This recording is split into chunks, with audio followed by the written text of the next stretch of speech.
성경에서 죽으심 그리고 부활을 다루지만 그 사이에 6장, 로마서 6장에는 중요한 단어를 일부러 집어넣어요. 바울이 장사됨, 장사 지내게 됨, 묻히는 걸 말하는 거예요. 자, 죽은 사람을 묻습니까? 산 사람을 묻습니까? 네, 제가 지금 여러분에게 묻는 거예요. 답해 보세요. 자, 죽은 사람을 묻습니까? 산 사람을 묻습니까? 예, 맞습니다. 그래서 이미 침례 받으시는 분들은 시작 전에 제가 말씀드렸지만 이건 복음이기 때문에 다시 여러분한테 복음을 좀 전하기로 하네요. 침례라는 것은 물은 무덤과 같습니다. 그래서 내가 예수 그리스도와 함께 십자가에서 죽었다라는 걸 시인해야 돼요. 이걸 뭐라 그러냐? 주님이 내 죄를 대신해서 죽으신, 내 죄를 인정하고 모든 인류의 죄를 대신해 죽으신 세이비어, 구세주, 구주라는 걸 인정하는 거예요. 이 인정한다는 것은 그 구주께서 날 대신해 죽었기 때문에 나도 십자가에서 함께 죽었다라는 성경의 말씀을, 이 은혜의 사실, 즉 내가 한 게 없어요. 하나님이 해주신 거예요. 아들을 희생시켜서 그 은혜의 사실을 인정하고 받아들이는 거예요. 믿음은 이 죽음에서 시작됩니다. 내가 죽지 않으면 내 신념이지 하나님이 주시는 믿음은 아니에요. Faith, 믿음은 세상과 구별되는, 믿음은 세상이 가진 긍정적 사고나 믿음을 초월해서 우리의 믿음도 긍정적입니다. 그러나 뭐가 다르냐? 슈퍼내추럴입니다. 초자연적입니다. 초자연적이라는 말은 초자연적 세계에 계신 예수 그리스도께서 자연계에 들어오셔서 자연계에 있는 우리 모든 인류를 위해, 나를 포함한 인류를 위해 십자가에서 죽으셨기 때문에 그 죽으심 안에 내가 포함된 것을 믿을 때 초자연적으로 그 일이 나에게 적용됩니다. 나에게 실제가 되는 거예요. 죄가 사해지고요, 죄를 이길 수 있는 능력을 받고요, 자유함을 입습니다. 저는 많은 중독들이 끊어지는 걸 봐왔습니다. 네, 그렇게 맛있던 담배가 하루에 몇 갑씩 피던 사람이 성령을 받으니, 예수님 그리스도 안에서 십자가에서 함께 죽은 것을 알고 성령이 임하니 담배가 맛이 없어요. 술을 먹었는데 얼굴에 두드러기가 나기 시작합니다. 못 피죠, 못 마시죠. 방향이 전환되는 것입니다. 다른 삶입니다. 로마서 6장 11절에 말한 대로 그리스도 안에서 하나님에 대하여 산 자, 하나님께 반응하는 자, 그리스도 안에서 죄에 대하여 죽은 자로 여겨라. 여긴다라는 건 믿음의 적용입니다. 믿음의 적용이라는 것은 야고보 사도가 말한 것처럼 행함이 없는 믿음은 죽은 거니까 행함으로 믿음을 보이라는 거예요. 아멘. 행한다는 건 실제 아닙니까? 누군가 무엇을 행하면 그게 그 사람에게 가치가 있고 실제니까 그 시간을 투자해서 행동하는 것입니다. 믿음은 이런 거예요. 믿음은 절대 추상적이지 않습니다. 오히려 눈에 보이는 것은 보이지 않는 것으로 말미암았어요. 보이지 않는 하나님의 세계를 실제로, 하나님을 실제로, 그분의 세계를 실제로 믿고 그분의 인도하심을 받아가는 삶을 은혜 안에서 사는 믿음 생활, 신앙 생활을 하는 것입니다. 그래서 침례식에서 물에 들어가는 건 십자가의 죽으심. 자, 나올 때는 옛사람은 무덤에 두고 죽은 걸 시인해야 집어넣는 거예요. 살아있는 사람 못 집어넣습니다. 그리고 나온 다음에는 새로운 삶을 사는 거예요. 이게 부활의 복음이에요. 부활의 복음. Born again, 거듭난 자로서의 부활의, 즉 하나님에 대해 살아있는 것을, 죄에 대해 죽었으니까 무덤에 들어간 거고. 아멘. 여러분, 이게 복음이라니까. 침례는요, 제가 침례를 계속 집례를 하면 할수록 제 안에 복음이 더 명확해지고 다시 한번 이걸 전하기를 전 기뻐합니다. 여러분한테 또 복음을 전하는 거예요. 부활의 복음입니다. 산자로 사는 거예요. 세상에 반응하지 않는 거를 직접 세상에서 보여내야 되는 거예요. 끝까지 나는 죄에 대해 반응하지 않게. 내 안에 육의 소욕이 올라오면 내 안에 계신 성령님으로 말미암아, 거듭난 자의 영 안에 주신 성령으로 말미암아 이러한 모든 육의 소욕들, 세상 것들에 반응하지 않고 계속 이 싸움은 있거든요. 우리가 육체를 입고 있기 때문에 계속 누르고 통치하고 정복하고 사는 거예요. 내 안에 하나님 나라예요. 내 안에 하나님의 킹덤입니다. 그러면 어떤 것이 만들어질까요? 여러분이 오늘 성경 본문으로 봤던 베드로후서 2절부터 10절까지 그러한 과정들을 통과하면서 성화, 거룩하게 변화되기 시작합니다. 절대 개인의 어떤 수양이 아닌 것을 여러분 읽어보면 아시겠죠? 2절부터 10절까지 읽어봤으니까 아시겠죠?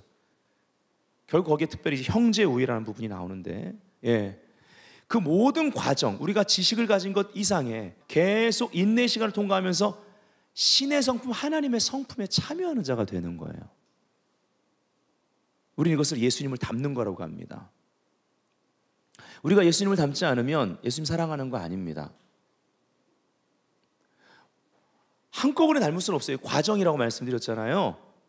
서서히라 할지라도 닮아가고 있다면, 변화되고 있다면 성품의 열매가 어떤 세상의 그냥 도덕적인 것을 넘어서는 초자연적인 성품의 열매. 무슨 말이에요? 용서할 수 없는 사람은 용서가 되는 것입니다. 네. 이번 주에 금요일 날 성령님이 저희 예배 때 굉장히 강하게 오셔가지고 다들 예배하고 막 정말 임재 가운데 뜨거운 기도와 예배 드렸어요. 그래서 저는 여기서 계속 몰입해서 함께 하다 보니 몰랐는데 뒤에 계신 이렇게 여성분들, 권사님들 다 놀랬다는데 술 취한 사람이 들어왔어요. 그래가지고 막 소리를 친 거예요. 그러다 보니까 이제 장로님 한 분이랑 우리 부목사인 우리 강희준 목사님이 데리고 나간 겁니다. 잘못하면 술 취한 사람들 뭔 짓을 할지 모르니까 사실은 공적인 예배에 이걸 방해하는 겁니다. 특별히 여기 과천은 신천지들이 극성이기 때문에 예배 때, 여기 과천에 있는 교회들은요, 예배 때 뭘 이상하게 촬영을 한다거나 뭐 이렇게 예배 때 와서 뭐 하는 거 굉장히 민감합니다. 그래서 경찰들도 그런 부분에 대해서 민감한데, 근데 어쨌든 간에 이제 강 목사님이 잘해서 이제 보내려고 술 취한 사람을 데리고 나갔는데 그 아래, 저 층계 아래 있던 사람들 다 들을 정도로 놀아면서 뺨따기를 때려버린 거예요. 얼마나 세게 때렸는지 밑에 있는 사람들이 그 소리를 다 들어버린 거예요. 그리고도 제가 그 어떤 청년이 이제 촬영한 걸 보니까 뭐 거의 계속 손찌검 하려고 그러고 아주 난리더라고요.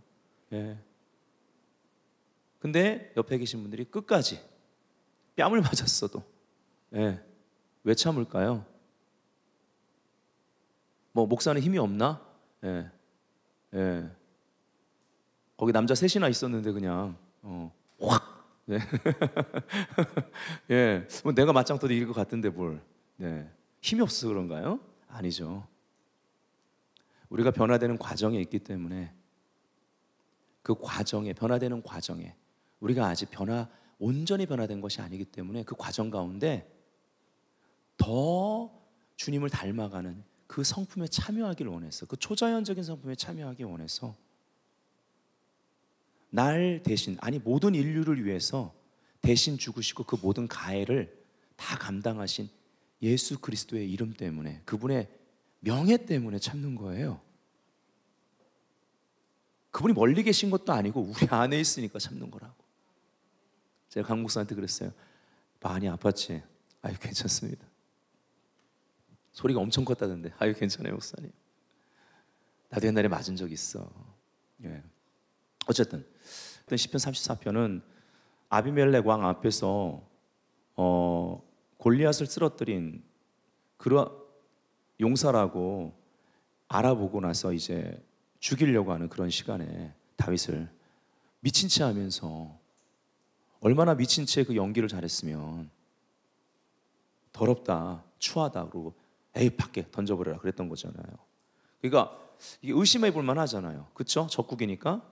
근데 아마 제가 볼 때는 거기 보면은 손을 막 벽에 긁었다고 그러고, 제가 볼 때는 벽에 긁다가 막 손톱이 떨어져서 막 피가 날 수도 있고, 미친 척하니까 눈 돌아가고 침 막 뱉어대고, 그래서 막 하고 막 거품처럼 만들어서 했을 거 아니에요. 그리고 모든 발광을 다 했을 거 아니에요. 그러니까 완전히 속아 넘어가게 한 거죠. 그리고 나서 쫓겨나면서 즉흥적으로 터져나온 새 노래가 시편 34편이에요. 아비멜렉 왕 앞에서 미친 채 하다 쫓겨나면서 지은 시 이렇게 써 있어요. 첫 마디가 내가 여호와를 송축하며 내 입에 여호와를 송축하며 계속하리로다. 할렐루야. 여러분, 신의 성품에 참여하는 게 고상한 걸로만 생각하시면 안 됩니다. 다윗을 보세요. 그리 고상한 환경이 아니에요. 근데 그거에 대해서 뭐라고 하는지 아세요? 여호와를 경외하는 자를, 자기가 여호와를 경외하고 있었던 순간이었대요, 그때가. 근데 여러분 보세요. 여호와를 경외하는 자에게 하나님이 지혜를 주십니다. 여호와를 경외하는 것이 지혜의 시작이라, 근본이라 말하죠. 근본이란 말은 지혜가 막 샘솟아요. 경외하고 있으면, 하나님을 경외하고 있으면. 순간순간 테스트랑 여러 가지 환경이 올 때 사람을 두려워하고 환경을 의식하기 시작하면 그 샘이 막혀요. 그런데 여호와를 경외하는 자에게 샘, 즉 그 지혜의 샘이 계속 쏟아나기 시작하면, 계속 하나님을, 어떤 환경에서 난 하나님을 두려워한다. 하나님을 두려워한다는 말은, 경외한다는 말은 말씀을 더 의지하지, 나는 세상 방법, 사람의 방법, 사람의 말 의지하지 않겠다 이거예요. 일단 멈춰서서 하나님께 돌이켜서 하나님께 물어야 되는 거예요. 아멘. 그러면 지혜의 샘이 솟아올라요. 우리 안에 계신 성령님은 지혜의 영이십니다. 솟아오릅니다. 다윗은 그래서 그 시편 34편 보면, 그 관점에서 보면 완전 달라요. 여호와를 경외하는 자에게 천사가 둘러 진쳤다고 그래요. 와 하는데 그 미친 짓을 하고 있는데 보는 사람도 더러워할 정도인데 천사가 두르고 있었대요. 하늘이 열려 있는 거, 오픈 헤븐. 얼마나 하나님의 임재가 강했겠어요. 그렇죠? 예. 그의 모든 연기력을, 예술적 창의력을 하나님이 더 도왔을지 몰라. 더 잘해라 연기. 그리고 분명히 그것이 하나님으로부터 온 지혜라고 밝히고 있습니다, 노래에서. 그리고 여호와를 경외하는 도가 무엇인지 내가 너희들에게 선포해 줄 거야. 그거 여러분 수치스러운 시간입니다. 근데 수치스러워하는 것이 아니라 얼굴에 광채가 났다고 그러고 여호와를 경외하는 도를 너희들에게 가르치리라. 할렐루야.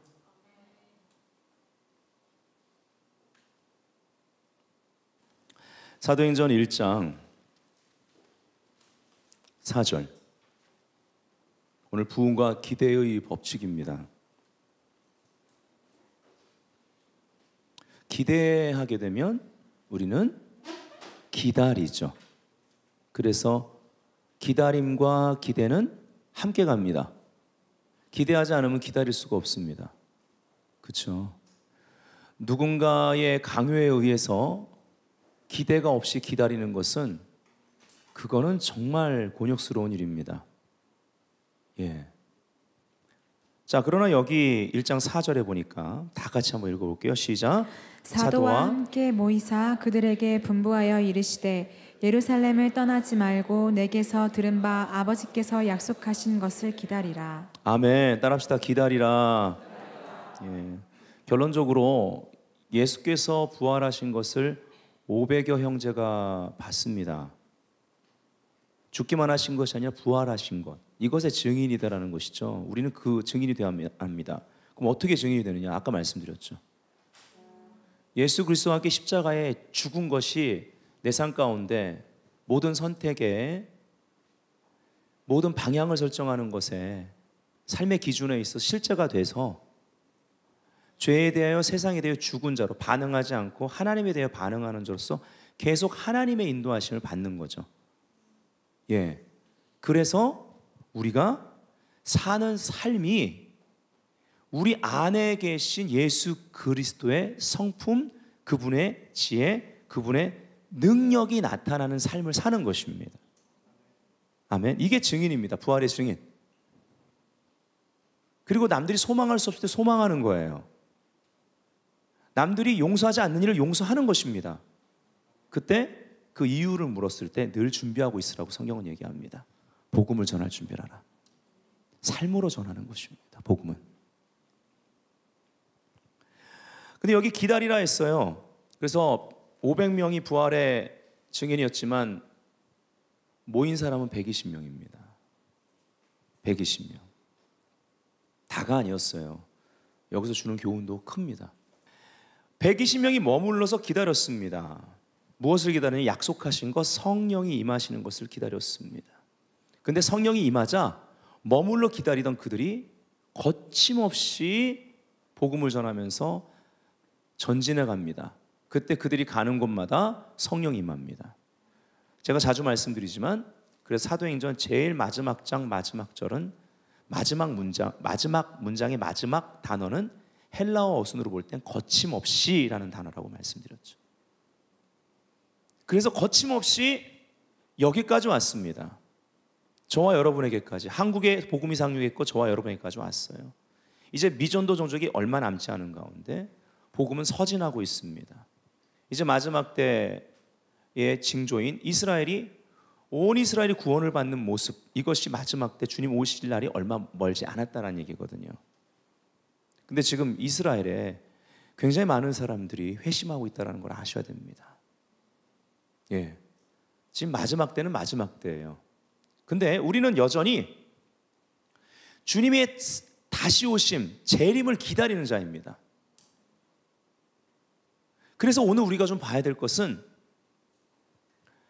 특별히 이 사도행전적인 시대에 거침없이로 열어놓은 상태에서 사도행전이 마무리 아닌 마무리가 되어 있습니다. 이 거침없이는 우리한테 오는 것입니다. 여기에서 이따가 누가복음에서 보겠지만 예수님의 초림 첫 번째 오심을 기다렸던 자들을 볼 건데, 그걸 통해서 재림하실 주님을 기다리는 우리의 태도와 또 우리에게 그 기다리는 동안 허락하실 은혜, 이걸 볼 거예요. 근데 이런 기다림보다 굉장히 적극적인 기다림이 바로 이 시대를 사는 우리들입니다.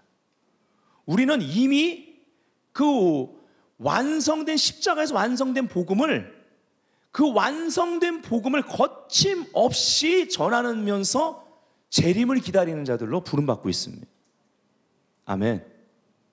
머물러 기다렸어요. 성령 임했습니다. 가는 곳마다 거침없이 복음이 전파됩니다. 성령 임합니다. 그러나 우린 여전히 또 거침없이 복음을 전하지만 적극적인 기다림의 시간 가운데 재림을 준비하고 있다는 거예요. 아멘. 자, 여기에서 우리가 부흥에 대해서 좀 보기 원합니다. 부흥이라는 것은 하나님의 주권적인 비지테이션, 방문으로 이루어집니다. 이거는요, 사람이 하는 게 아니고 신적인 활동입니다. 다만 성경에 근거해서 약속되어져 있는, 약속에 근거한 신적 활동이기에 이 부흥에 대한, 하나님이 우리를 방문하실 것, 마지막 때 나라들을 방문하실 것, 또 성경의 원리대로 하나님을 찾는 자들을 방문하셔서 만나주셔 개인의 부흥, 또 공동체의 부흥, 국가적인 부흥을 주실 것을, 열방의 부흥을 주실 것을, 죽은 것을 다시 살리실 것을 믿는, 그러한 약속을 믿는 자들로 말미암아 그들이 기대하면서 기다릴 때 주님은 당신의 시간에 그들을 통하여서 오실 것입니다. 아멘. 그래서 우리는 이러한 과정, 부흥의 과정 가운데 기다리는 일을 계속 기대하면서 할 수 있어야 된다. 기대가 없는 기다림은 소망이 없어집니다. 기대가 없는 기다림은 기도하지 않습니다. 기대가 없는 기다림은 그 비전과 또 그 실체인 하나님과 하나님의 역사에 대해서 알려는 열정이 별로 없습니다. 이거를 종교생활이라고 합니다. 십자가와 부활의 복음을 확신하는 이들은 다시 오실 그 주님을 기다리면서 재림신앙이라는 것으로 계속 무장할 수 있어야 돼요. 1904년에요, 큰 부흥 운동이 일어납니다. 에반 로버츠가 주도한 것이었습니다. 이 당시 에반 로버츠는 이제 웨일즈에 살던 소년이었는데 13년 동안 부흥을 기다립니다. 가난한 동네에서 때론 아빠 따라가서 탄광에서 일하면서 13년을, 이제 부흥회 때 사람들 많이 모으려고 막 홍보해가지고 어떤 교회 가서 부흥사가 온다고 그래서 갔습니다. 그리고 그 부흥회가 끝났죠. 근데 그 교회 목사님이 본인도 별로 이렇게 막 깊게 인식하지 않은 가운데 그냥 이렇게 형식적으로 멘트를 했습니다. 부흥이 언제 올지 모르니 계속 기도하는 성도들이 되십시오. 그리고 그 목사도 부흥회 끝나고 나서는 그냥 이전 상태의 그런 기도 생활이지 막 부흥회 때 뜨거웠던 것들은 사라지고, 근데 한 소년이 끊임없이 부흥을 기다리면서 그 말을, 하나님의 음성을 듣고 기도하죠. 그게 에바노부츠입니다. 13살부터 13년을 부흥을 위해서, 도시의 부흥을 위해서 기도했습니다. 13살부터. 예. 탄광이라고 힘든 소년이 자기 살 길도 막막한데 13년을 부흥을 위해서 기도했고, 죄의 회개를 위해서 기도했고, 예. 성령 임하기를 위해서 기도하면서 성령님 나를 굴복시켜 주세요. 하나님께 순복되기를 원합니다. 말씀대로 살기 원합니다를 13년을 기도하다가 그 청년에게 부흥의 불이 임한 거죠.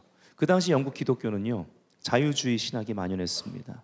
그리고 신학을 이 심리학적으로 접목하는 일들이 일어나기 시작했고, 찰스 다윈의 그러한 사상이라든지 영적 파산 상태에 영국 기독교가 놓이게 되죠. 근데 이때 하나님이 다 죽어가는 그 영국 교회, 전 세계에 영향을 끼쳤지만 다 죽어가는 그 영국 교회 가운데 성령의 불을 이 에바노부츠 한 사람의 기다림을 통해서 불을 점화시킵니다. 그래서 사람들에게 번지게 하면서 사람들이 기도하기 시작했고, 그러한 부흥의 통로가 되는 불의 촉매자들이 나타나기 시작하죠. 이것이 미국의 아주사 거리에 부흥을 일으킵니다. 윌리엄 세모, 바를맨, 이런 사람들한테. 그러면서 이 부흥이 전 세계에 퍼져나가고 그 영향권 안에 우리나라도 있었습니다. 어떻게 13년 동안 이 어린 소년이 그 기대를 놓지 않고 기다릴 수 있었을까요? 물론 뭐 하나님이 은혜를 주시고 붙들었겠지만 다시 다르게 얘기하겠습니다. 기다림의 능력, 기대하면서 기다리는 능력은 이렇게 강력한 겁니다. 기대라는 단어 안에는 무언가를 소망하는 건데 그냥 소망하지 않습니다. 무언가를 소망하지만 그 안에 긴장감이 있습니다. 좋은 긴장감이죠. 기대가 큰 만큼 긴장감이 있습니다. 무언가를 계속 추구하게 되는 거죠. 어떤 장소에 머물러 있게 만듭니다. 그래서 거기서 벗어나는 거에 대해서 안 하려고 해요. 그런 긴장감이 있습니다. 어떤 일에 지속성을 갖습니다. 어떤 변화를 계속 지켜보게 되어 있다는 것입니다. 여러분들, 이러한 기대의 법칙을 따라 긴장감을 놓지 마십시오. 우리는 already 예수님이 십자가에서 죽으시고 부활하시고 승천하셨습니다. 복음의 완성. 그렇지만 not yet. 우리가 예수님을 믿으면 구원받습니다. 그러나 구원의 법칙 not yet. 우리 안에 생명이 있지만 아직 우리가 그분의 형상으로 변화된 게 아닙니다. 과정 가운데 있습니다. 십자가에서 원수를 패배시켰습니다. 그러나 아직 원수는 활동하고 있습니다. 권세는 깨졌어요. 그러나 속이는 능력을 따라 그의 거기에 반응하는 교회랑 사람들을 통해 세상 그러한 영혼들을 통해 계속 세상을 점유하려고 합니다. 그러나 not yet. 그러나 반드시 승리의 날이 옵니다. 그날이 언제예요? 그게 재림입니다. 우리 삶 가운데 일어나는 대다수의 문제가 다 이러한 원수 마귀의 역사, 덫에 걸려있고 세상의 그 무엇으로 인해 생겨나는 문제들입니다. 근데 이 모든 것의 승리가 십자가에서 이미 이루어졌고, 이 모든 것에 대한 어떤 기간을 준 거예요. 예수님이 다시 오실 때까지의 기한. 이 기한의 목적은 만유를 회복시키는 것과 영혼 구원에 있습니다. 그 기한을 줄 때까지만 마귀가 활동하게 돼 있어요. already와 not yet 사이의 긴장 사이에서 우리는 재림을 기다리고 있다. 자, 초림 때 어떠한 일이 있었는지 기다리던 사람들을 보기 원합니다. 누가복음 2장입니다.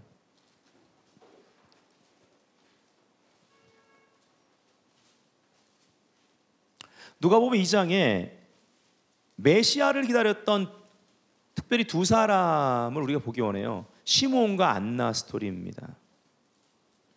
25절, 예루살렘에 시므온이라는 사람이 있으니 이 사람은 의롭고 경건하여 이스라엘의 위로를 기다리는 자라. 성령이 그 위에 있더라. 자, 여기 보십시오. 이 시므온과 그 뒤에 36절부터 나오는 안나는요, 기도와 성령의 사람입니다. 우리가 바른 목적을 가지고 기다리기 시작하면요, 그 기대감 가운데 그 긴장감을 잃지 않으면 기도하게 돼 있어요. 기다리는 사람은 간절하기 때문에 그렇죠. 그리고 성령이 그 위에 있다. 성령의 사람이 됩니다.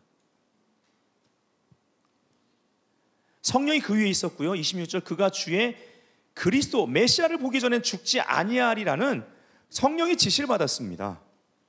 그리고 실질적으로 메시아를 봅니다. 그리고 27절에 보니까 성령의 감동으로 성전에 들어갔어요. 성령이 그를 이끌어 갔습니다. 메시아 앞으로 데려간 것입니다. 마침 부모가, 마침이라는 단어가 중요합니다. 마침, 딱 그때에 성령님이 지금이야, 지금 성전에 들어가 봐, 이런 거죠. 예. 부모가 율법의 관례대로 행하고자 하여 그 아기 예수를 데리고 오는지라. 지금 8일째 돼가지고 정결 예식하러 예루살렘으로 온 거거든요. 마침입니다. 마침. 기다리는 사람들, 하나님의 타이밍을 놓치지 않습니다. 놓치게 두지 않습니다. 성령께서. 우리는 이 모든 과정에 충실한 게 그래서 중요한 거예요. 시므온이 아기를 안고 알아봤어요. 바로 기다렸기 때문에 알아봅니다. 기도와 성령의 사람이죠. 그리고 타이밍을 놓치지 않는다고 그랬습니다. 예. 그리고 그 다음은 이들은, 기다린 자들은 seer입니다. 보는 자들입니다. 그들이 기다리던 것을 알아보게 돼 있어요. 오매불만 기다리던 것, 그것이 내가 바른 것을 기다렸다면 그것이 왔을 때 알아보게 되어 있습니다. 마지막 때 적그리스도적인 역사가 지금도 역사하고 있고 많은 것. 여러분, 영화도 기독교적인 냄새가 난다고 다 기독교 영화가 아닌 거예요. 오히려 적그리스도죠. 그리스도자가 들어갔습니다. 유사하게 역사합니다. 그래서 미혹하는 거예요. 네, 적그리스도적인 역사들이 판을 칠 것이고, 거짓 선지자들이 거짓 가르침과 예언을 전할 것이고, 여러분, 치유가 많이 일어나는 치유사역자라고 그 사람이 다 하나님의 사람이 아닐 수도 있다. 마지막 때는요, 신의 성품에 참여하고 있는가 열매를 봐야 되는 거예요. 그 사역의 동기와 열매를 다 봐야만 합니다. 아멘. 어쨌든 근데 바른 목적을 가지고 바른 것을 계속 기다리고 있는 사람, 오늘 적용한다면 우린 다시 오실 주님을 기다리고 있습니다. 재림신앙 가운데 계속 복음 안에서 준비된 사람은 이것이 적그리스도적인 건지 그리스도로부터 온 것인지 정확히 분별할 수 있다. 아멘. 하나님을 찬송하여 이르되, 찬송이 그냥 터져 나오는 거예요. 자, 그 다음 예배자로 성숙해집니다. 그냥 찬양이 터져 나와요. 시편 40편에 내가 여호와를 기다리고 기다렸더니, 히브리 말로는 카바 같은 단어를 두 번 써요. 카바는 기다리다, 갈망하다라는 뜻이에요. 두 번 썼다는 얘기는 간절하게 기다렸다라는 거예요. 히브리 말은 똑같은 단어를 써요. 예. 그래서 간절하게 기다리는 것, 그리고 카바란 단어는 새끼줄 같은 거를 하나로 꼬아 묶다. 기다리는 동안 어떤 일이 벌어집니까? 예배자들에게 어떤 일이 벌어질까요? 예배자는 하나님의 얼굴을 계속 구하는 자들이에요. 아멘. 부정적인 것이 아니라 긍정적인 것을 항상 구하고 그걸 말하길 좋아하는 자들이에요. 악한 거를 분별하되, 악한 거를 막 조사해서 분별하는 자가 아니라 하나님의 선하심을 너무나 그 지식으로 빛비춤을 받고 선하심에 대한 그러한 체험이 있기 때문에 하나님의 선하심을 아는 만큼 어둠을 그냥 선하심이 아닌 것, 빛이 아닌 것을 그냥 분별하는 자들이에요. 아멘. 즉 신의 성품에 참여한 자들이라고요. 예배자입니다. 하나님과 하나 되는 거예요. 기다리는 동안 우리가. 그 뒤에 보니까 노래가 나옵니다. 주제요, 이제는 말씀하신 대로 종을 평안히 놓아주시는도다. 내 눈이 주의 구원을 보았사오니 이제 죽어도 여한이 없다. 네. 메시아를 봤다라는 거죠. 이는 만민 앞에 예비하신 것이고 이방을 비추는 빛이요, 예언합니다. 이방을 향한 빛이다. 네. 주의 백성 이스라엘의 영광이니이다. 예, 부모가 놀랍니다. 36절에 선지자 안나가 나옵니다. 나이가 매우 많았어요. 결혼한 후 7해 동안 남편과 살다가 과부가 됐습니다. 84세입니다.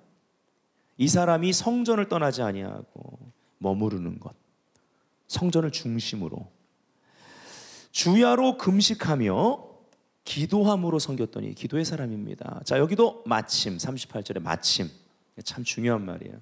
이 타이밍에 그 자리에 하나님이 있으라는 자리에, 그분을 만나는 자리에, 여기서 그분을 축복하는 자리에, 그분에 대해서 전파하거든요. 이제 그 자리에 있어야 되는 거예요. 마침 이때에 나와서 하나님께 감사하고 예루살렘의 속량을 바라는 모든 사람에게 그에 대해 말하니라. 그냥 아까 시몬은 찬양이 터졌고 그 메시아에 대해서 계속 얘기할 수 있습니다. 이게 갑자기 되어진 일일까요? 제가 믿기로 기다리면서 계속 사람들한테 메시아에 대해서 얘기했을 거예요. 구약에 나오는 메시아에 대해서 얘기했을 것이고, 준비되는 것입니다.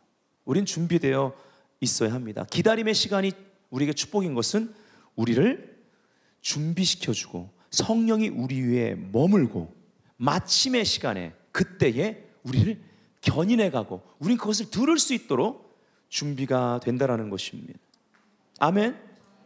모든 기다림은 결국 예수와 연결되어 있어야만 합니다. 이들의 기다림은 초림 예수, 메시아를, 구약에 그들이 읽었던 구약에 나오는 그 선지자들이 예언했던 그분 메시아를 기다리고 있는 자들로서 그들의 삶이 거기에 초점이 둬 있었어요. 그래서 그분을 알아볼 수 있었습니다. 자, 재림도 마찬가지입니다. 우리가 그분을 기다리는 자로서 그분이 하시는 일을 이 과정에서 알아볼 수 있어야만 합니다. 아멘. 우리가 세상에 무엇에, 죄에 물들어 있으면 못 알아봅니다. 네. 그 알아보는 사람의 말을 듣고 따라가면 된다고요? 여러분, 앞으로 악이 더 심해지고 어둠이 심해집니다. 그걸 분별하고 알아보는 사람이 아무리 얘기해도 내가 거기에 물들어 있으면 그 사람 말을 거역합니다. 어디까지는 받아들이는 것 같지만 그 선을 넘으면 절대 안 되는 거예요. 그래서 그가 스스로 끊어버리는 거예요. 가인은 그가 스스로 임재해서 떠났습니다. 거역의 영 때문에. 왜 거역했죠? 창세기 4장 보면 예배의 실패자였어요. 그때 한 번뿐이겠습니까? 하나님의 방법대로 끝끝내 고집스럽게 거역하면서 예배하지 않은 겁니다.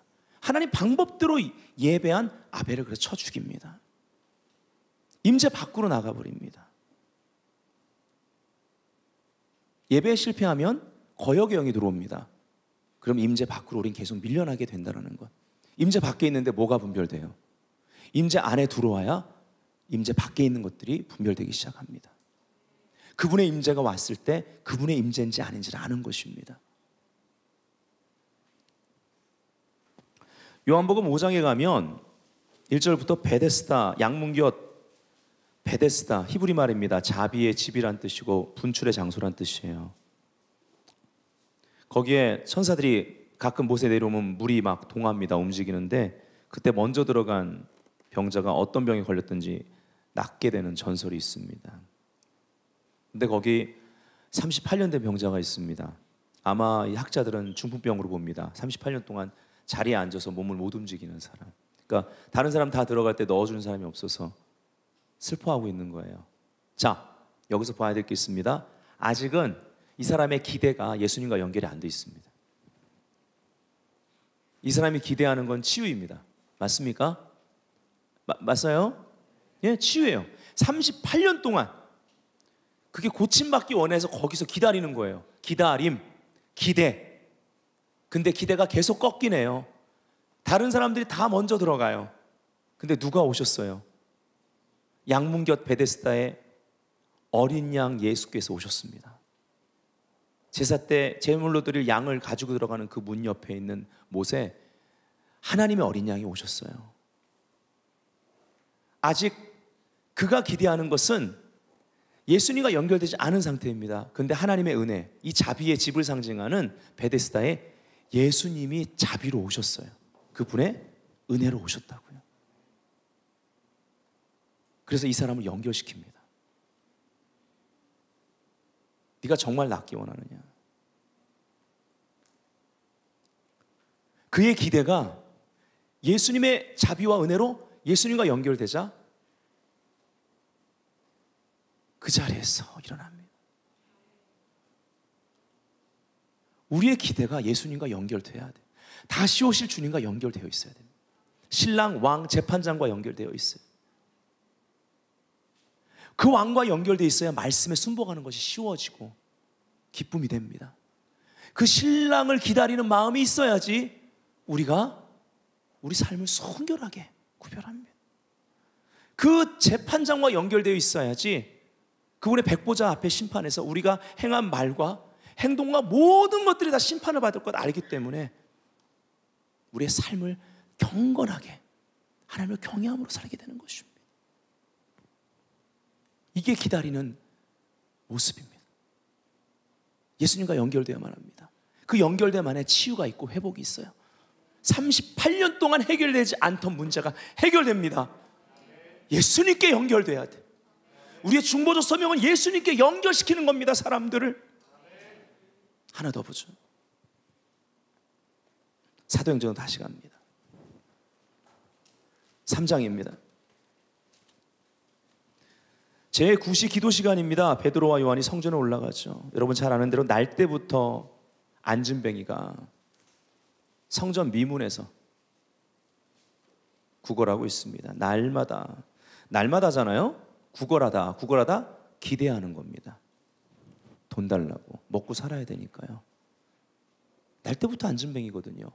그냥 돈을, 지금도 저 이스라엘 가면 참 그 예루살렘에 이렇게 거지들이 되게 많아요. 네. 근데 거의 이렇게 막 요즘 버스킹 문화가 있어서 그렇지 거의 다 음악을 하거나 뭘 해요. 그럼 돈 던져주는 것이 이제 문화인데, 어제 여기 성전 미문에 이 안진뱅이 거지가 구걸하면서 날마다 살기 위해서 그 돈을 기대하면서 있는 겁니다.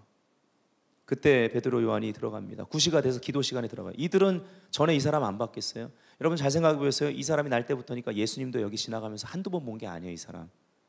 근데 예수님의 때가 아니었어요. 또 이들이 그동안 기도하러 올라가는 그 시간에 아직 시간이 아니었어요. 근데 이제 마침 그때가 되는 것입니다. 하나님의 카이로스 시간, 하나님의 시간에 이제 이가 회복될 때가 된 거예요.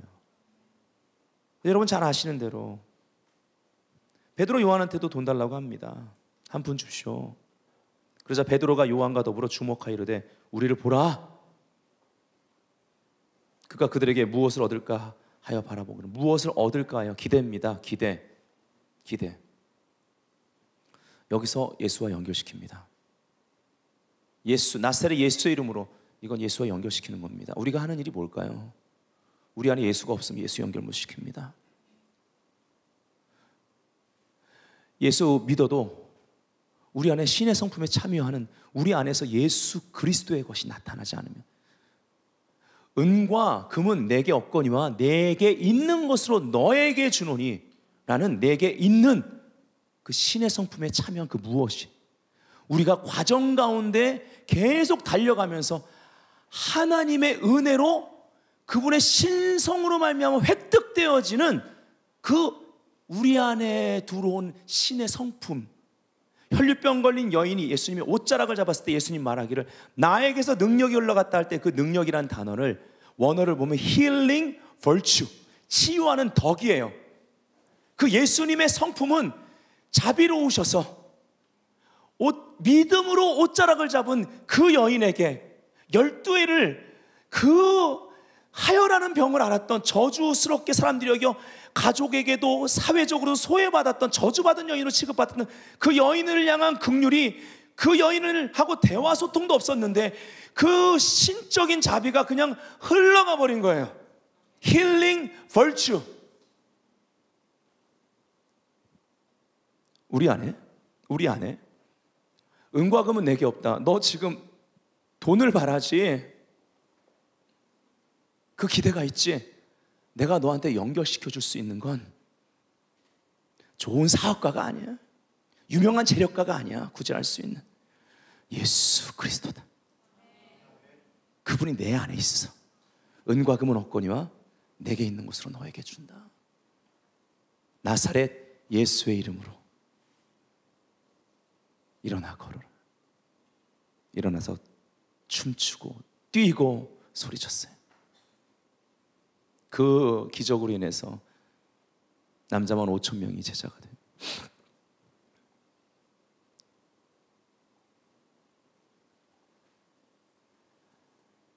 저는 여러분에게 도전합니다. 저에게 대한 도전도 돼요. 내게 있는 것으로 네게 주노니 나사렛 예수의 이름으로 나사렛 예수를 줄 수 있는 것. 우리가 그분을 기다리는 동안 하나님은 그분을 나누도록 우리에게 생명 주시고 복음으로 구원하셨습니다. 이게 복음입니다. 여기까지가 복음의 열매가 되어야만 합니다. 신의 성품에 참여하는 과정을 통과해야만 합니다. 자, 이 안진뱅이가 일어난 사건을 통해서 베드로가 설교를 하는데 설교 내용 중에 이 놀라운 말씀이 나오는 거죠.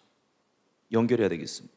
19절에 그러므로 너희가 회개하고 돌이켜 너희 죄 없이 함을 받으라. 이같이 하면 새롭게 되는 날이 주 앞으로 임재로부터 이를 것이요.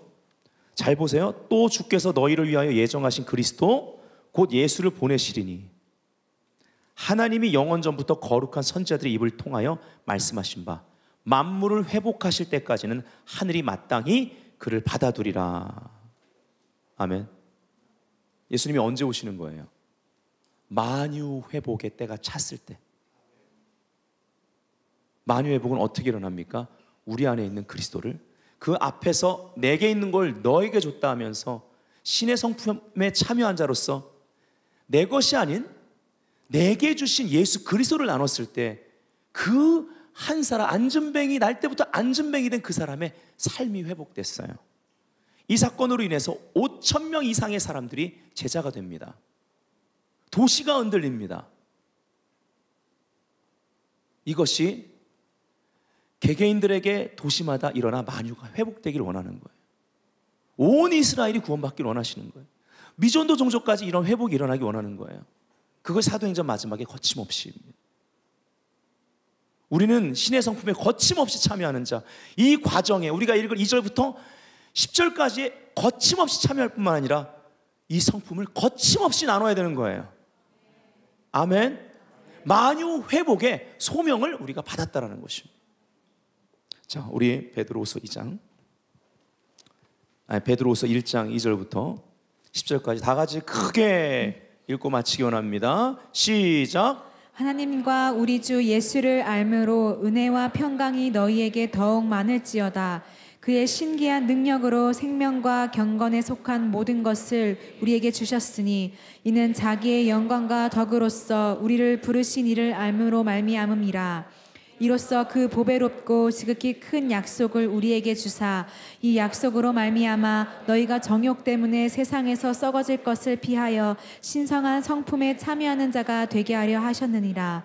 그러므로 너희가 더욱 힘써 너희 믿음의 덕을, 덕의 지식을, 지식의 절제를, 절제의 인내를, 인내의 경건을, 경건의 형제 우애를, 형제 우애의 사랑을 더하라. 이런 것이 너희에게 있어 흡족한즉 너희로 우리 주 예수 그리스도를 알기에 게으르지 않고 열매 없는 자가 되지 않게 하려니와 이런 것이 없는 자는 맹인이라 멀리 보지 못하고 그의 옛 죄가 깨끗하게 된 것을 잊었느니라. 그러므로 형제들아 더욱 힘써 너희 부르심과 택하심을 굳게 하라. 너희가 이것을 행한즉 언제든지 실족하지 아니하리라.